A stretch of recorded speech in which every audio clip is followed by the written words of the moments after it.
شب برات ایک ایسی رات ہے جس کے اندر انسانوں کی زندگیوں کے بارے میں نہایت اہم اور خاص فیصلے کیے جاتے ہیں کہ آپ زندہ رہیں گے یا نہیں، کون مرے گا اور کون زندہ رہے گا، آپ پر آسانی آئے گی یا آزمائش، آپ کے رزق میں کشادگی ہوگی یا تنگی، کون غریب سے امیر بن جائے گا اور کس کی زندگی میں مصیبتوں کا آغاز ہونے والا ہے، اور کن لوگوں کے نام مردہ لوگوں کی فہرست میں لکھ دیے جائیں گے۔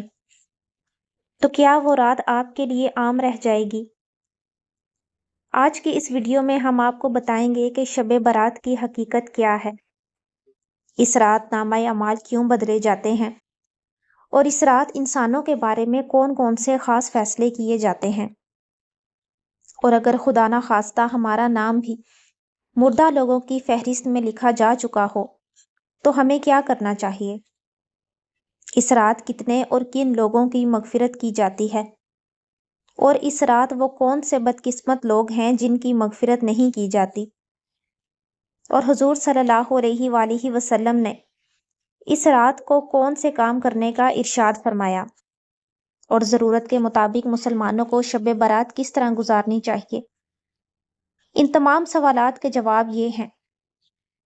شب برات اسلامی سال کے 8ویں مہینے شعبان المعظم کی 15ویں رات کو آتی ہے۔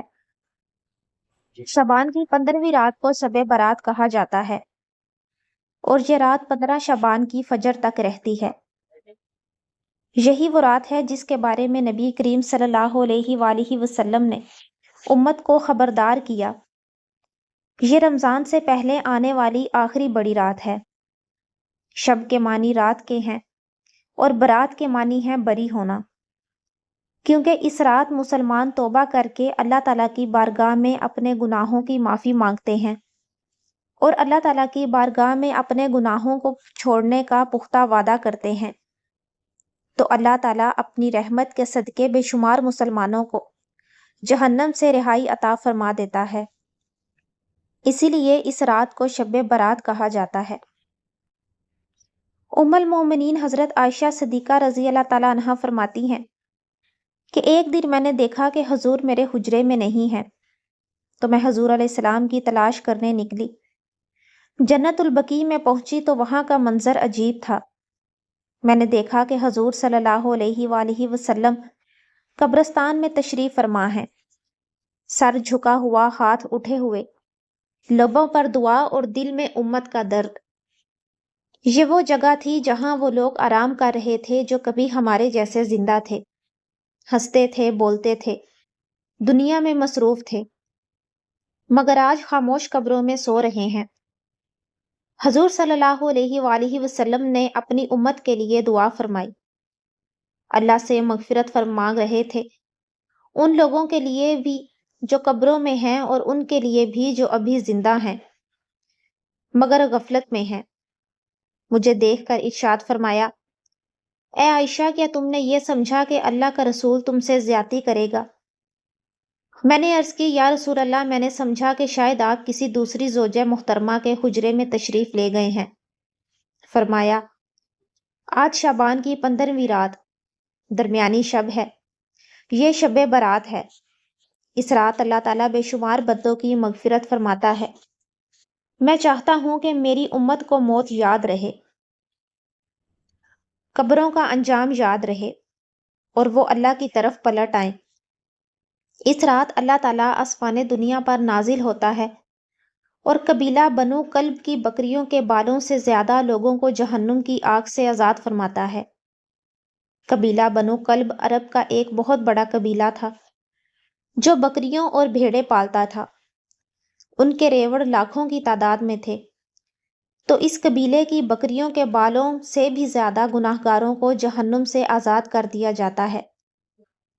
یہ وہ بابرکت رات ہے جس کے دامن میں اتنی برکت ہے کہ کوئی محروم نہیں رہتا، سوائے ان بد نصیب لوگوں کے جو شرک میں مبتلا ہیں، سخت کینہ پرور ہیں، قطع رحمی کرتے ہیں، قاتل ہیں، عادی شرابی ہیں یا بدکار ہیں۔ انہیں اس مبارک رات میں محروم رکھا جاتا ہے، ورنہ اللہ تعالیٰ کی رحمتوں کا سیلاب ہے۔ حضرت عطا بن یاسر رضی اللہ تعالیٰ عنہ بیان فرماتے ہیں کہ لیلۃ القدر کے بعد شعبان کی 15ویں رات سب سے افضل یعنی سب سے بہترین رات ہے۔ شب برات فرشتوں کے لیے اللہ تعالیٰ نے عید کا دن مقرر فرما دیا ہے۔ جس طرح اللہ تعالیٰ نے زمین پر رہنے والے انسانوں کو 2 عیدیں عطا فرمائیں، اسی طرح اللہ تعالیٰ نے آسمان والوں کے لیے بھی 2 عیدیں مقرر کر رکھی ہیں، ایک شب برات اور دوسری شب قدر۔ انسان چونکہ یہ دونوں عیدیں دن میں مناتے ہیں جبکہ فرشتے یہ دونوں عیدیں رات کو مناتے ہیں۔ اللہ تعالیٰ نے ان دونوں راتوں کو فرشتوں کے لیے عید اس لیے مقرر فرمایا کیونکہ انسان رات کو سو جاتا ہے جبکہ فرشتے رات کو نہیں سوتے، بلکہ وہ ہر وقت اللہ تعالیٰ کی عبادت میں مصروف رہتے ہیں۔ شب برات کے بارے میں اللہ تعالیٰ قرآن پاک میں ارشاد فرماتا ہے، جس کا ترجمہ ہے، قسم ہے اس روشن کتاب کی، بے شک ہم نے اسے ایک بابرکت رات میں نازل کیا، بے شک ہم ڈرانے والے ہیں۔ اس رات میں ہر حکمت والا کام بانٹ دیا جاتا ہے۔ اس آیت کریمہ کی تفسیر پہ مفسرین لکھتے ہیں کہ اس شب سے مراد شب قدر یا شب برات ہے، اور حضرت اکرمہ رضی اللہ تعالیٰ عنہ دوسرے مفسرین بیان کرتے ہیں کہ لیلۃ القدر مبارکہ سے مراد ہی شب برات ہے۔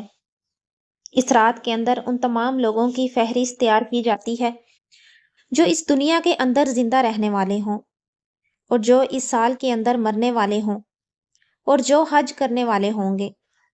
ان تمام لوگوں کے نام اس فہرست کے اندر لکھ دیے جاتے ہیں۔ اس فہرست میں درج ہونے والے ہر حکم کو پورا کرنے میں ذرا برابر بھی کمی نہیں کی جاتی۔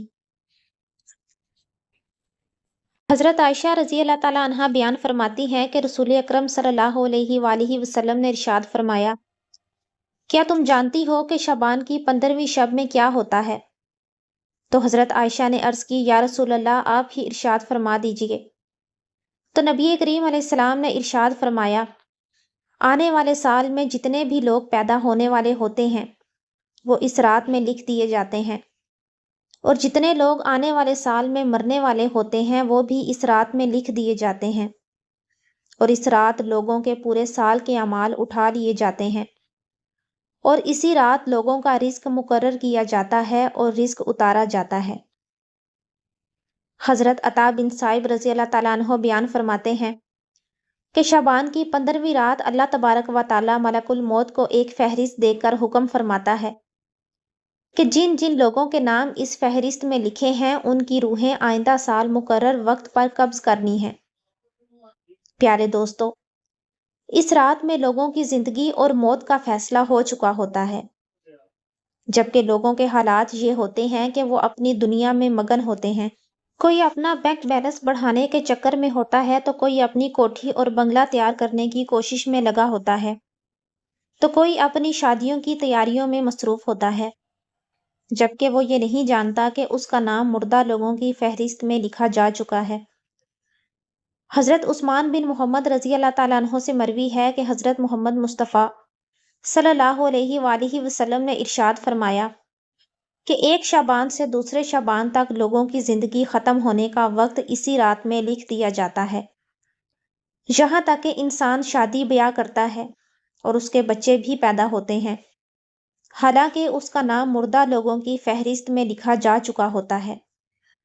حضرت ابو بکر صدیق رضی اللہ تعالیٰ عنہ روایت کرتے ہیں کہ حضور اکرم علیہ السلام نے ارشاد فرمایا، شعبان کی 15ویں شب میں اللہ تبارک و تعالیٰ آسمان دنیا پر اپنی شان کے مطابق جلوہ گر ہوتے ہیں اور اس رات ہر ایک کی مغفرت فرما دیتے ہیں، سوائے ان لوگوں کے جو شرک کرنے والے ہوں اور دل میں بغض رکھنے والے ہوں۔ اور ایک دوسری روایت میں آتا ہے کہ نبی کریم صلی اللہ علیہ وآلہ وسلم نے ارشاد فرمایا، اللہ تبارک و تعالیٰ شعبان کی 15ویں شب میں اپنے رحم و کرم سے تمام مخلوق کی بخشش فرما دیتا ہے، سوائے ان لوگوں کے جو شرک کرنے والے ہوں اور کینہ رکھنے والے ہوں۔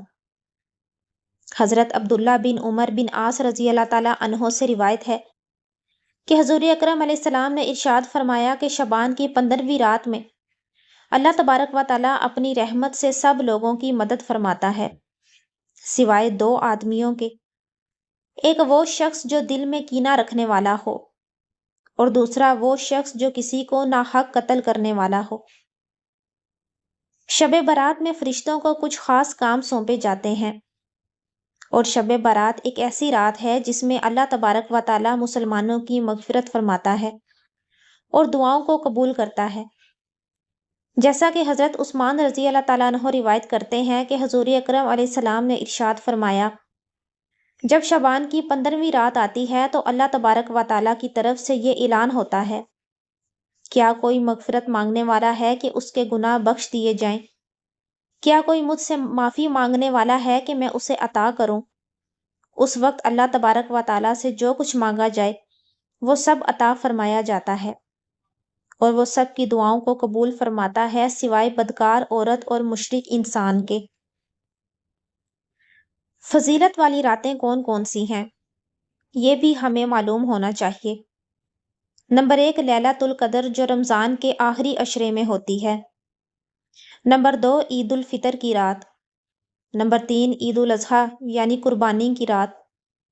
نمبر 4، 15 شعبان کی رات یعنی شب برات۔ اس رات کی ایک خاص بات یہ ہے کہ جس طرح پورے سال کا بجٹ حکومت پیش کرتی ہے کہ پورے سال میں کیا کیا ہوگا، اسی طرح شب برات وہ رات ہے جس میں کائنات کا سالانہ بجٹ تیار ہوتا ہے۔ حکومت کا بجٹ بن رہا ہو، کاغذات پر اعداد لکھے جا رہے ہوں، کہاں خرچ ہوگا، کہاں بچت ہوگی، کہاں کٹ لگے گا اور کہاں اضافہ ہوگا۔ آپ سوچیں، جب انسانوں کی حکومت کا بجٹ اتنا اہم ہوتا ہے تو اللہ کی بنائی ہوئی تقدیر کی فائل کتنی اہم ہوگی۔